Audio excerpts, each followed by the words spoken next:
I love my food, and I love information. My children usually tell me that one of those passions is a little more apparent than the other. But what I want to do in the next 8 minutes or so is to take you through how those passions developed, the point in my life when the two passions merged, the journey of learning that took place from that point, and one idea I want to leave you with today is what would happen differently in your life if you saw information the way you saw food. I was born in Calcutta, a family where my father and his father before him were journalists. And they wrote magazines in the English language. That was the family business. And as a result of that, I grew up with books everywhere around the house. And I mean books everywhere around the house. And that's actually a shop in Calcutta, but it's a place where we like our books. In fact, I've got 38,000 of them now, and no Kindle in sight. But growing up as a child with the books around everywhere, with people to talk to about those books, this wasn't a sort of a slightly learned thing. By the time I was 18, I had a deep passion for books. It wasn't the only passion I had. I was a South Indian brought up in Bengal. And two of the things about Bengal, they like their savory dishes and they like their sweets. So by the time I grew up again, I had a well-established passion for food. Now, I was growing up in the late 60s and early 70s, and there were a number of other passions I was also interested in, but these two were the ones that differentiated me. And then life was fine, dandy, everything was okay until I got to about the age of 26. And I went to a movie called Short Circuit, which, oh, some of you have seen it. And apparently it's being remade right now, and it's going to be coming out next year. It's the story of this experimental robot which got electrocuted and found a life.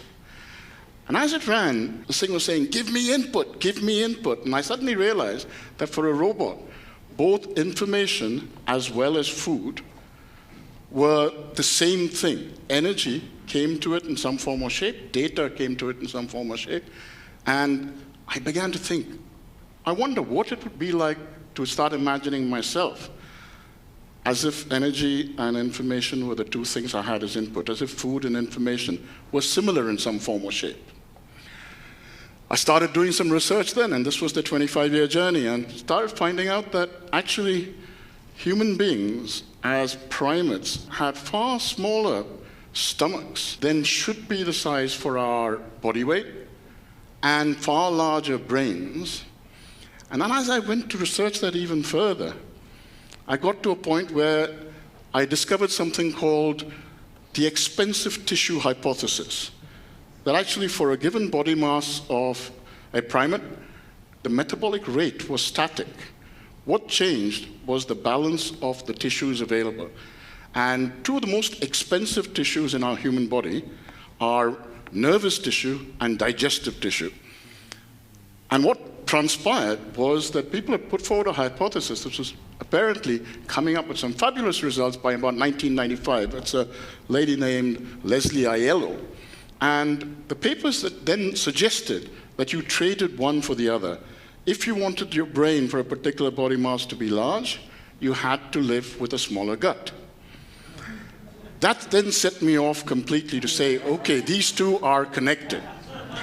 So I looked at the cultivation of information as if it were food and said, so we were hunter-gatherers of information. We moved from that to becoming farmers and cultivators of information. Does that really explain what we're seeing with the intellectual property battles nowadays? Because those people who were hunter-gatherers in origin wanted to be free and roam and pick up information as they wanted, and those that were in the business of farming information wanted to build fences around it, create ownership and wealth and structure and settlement. So there was always going to be a tension within that. And everything I saw in the cultivation said there were huge fights amongst the foodies between the cultivators and the hunter-gatherers, and this is happening here. When I moved to preparation, the same thing was true, except that there were two schools. One group of people said, you can distill your information, you can extract value, separate it, and serve it up. While another group turned around and said, no, you can ferment it. You bring it all together and mash it up, and the value emerges that way. The same is again true with information. But consumption was where it started getting really enjoyable. Because what I began to see then was there are so many different ways people would consume this.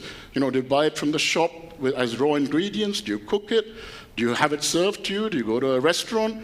The same is true every time as I started thinking about information. The analogies were getting crazy, that information had sell-by dates, that people had misused information that wasn't dated properly and could really make an effect on the stock market, on corporate values, etc. And by this time, I was hooked. And this is about 23 years into this process.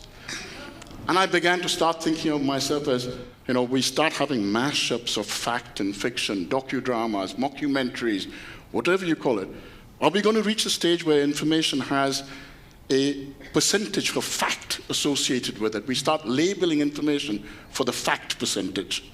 Are we going to start looking at what happens when your information source is turned off as a famine? Which brings me to the final element of this.